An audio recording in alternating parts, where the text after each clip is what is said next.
Welcome to this online module on the Programme of Assessment.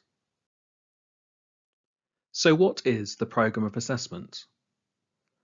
The Programme of Assessment includes how professional judgments are used and collated to support decisions on progression and satisfactory completion of training. It emphasises the importance and centrality of professional judgments in making sure learners have met the learning outcomes and expected levels of performance. It defines levels of performance across the training programme, including critical progression points, and it enables assessors to make accountable professional judgments. What are critical progression points? These are a point in the curriculum where a learner transitions to higher levels of professional responsibility or enters a new or specialist area of practice, including successful completion of training. These transitions are often associated with an increase in potential risk to patients or those in training, so they need to be carefully managed. Decisions to progress need to be based on robust evidence of satisfactory performance. The Programme of Assessment refers to the integrated framework of ARCP UK and other professional examinations, assessment in the workplace, both formative and summative, and judgments made about a learner during their approved programme of training. It is the collective use of these assessment outcomes which are utilised to make holistic decisions regarding trainee progression. As you read the curricular documentation, you will notice language of assessment. There are two main forms of assessment within the curricula, and these are global anchor statements and entrustment level decisions. Supervised learning events, workplace-based assessments, and multiple consultant reports use global anchor statements to give feedback on how the trainee is progressing. There are three levels within the global anchor statement system. The first is below expectations for this year of training, which means the trainee may not meet the requirement for critical progression points.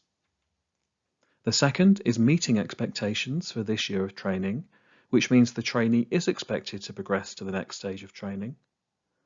And thirdly, above expectations for this year of training, which means that the trainee is expected to progress to the next stage of training.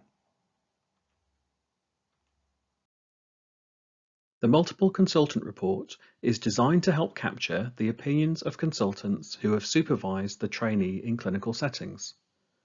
Respondents should provide feedback on the trainee's progress against the CIPs using global anchor statements. It may not be possible to provide feedback against every CIP, however it is the trainee's responsibility to ensure they have adequate feedback across the training year. A minimum number of MCRs, as defined in the ARCP decision aid, must be completed within each training year. ARCP decision aids provide guidance on the minimum levels of expected performance for a satisfactory ARCP outcome. It is important that supervisors and trainees understand the requirements as defined in the decision aid.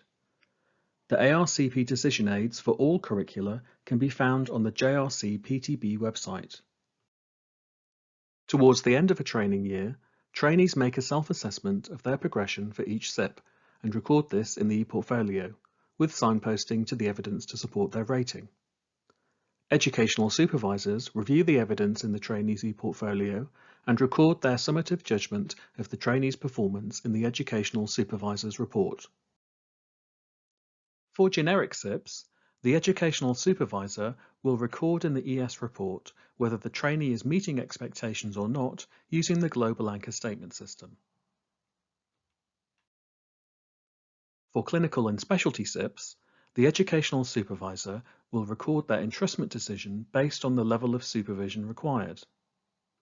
This ranges from Level 1, where the trainee is entrusted to observe only and not provide clinical care, Level 2, where the trainee is entrusted to act with direct supervision, Level 3, where the trainee is entrusted to act with indirect supervision, and Level 4, where their trainee is entrusted to act unsupervised.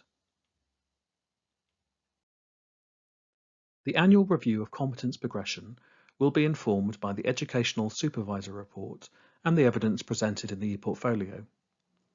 The ARCP panel make the final summative judgment on whether the trainee has achieved the generic outcomes and is capable of performing at the designated level of supervision for each clinical CIP.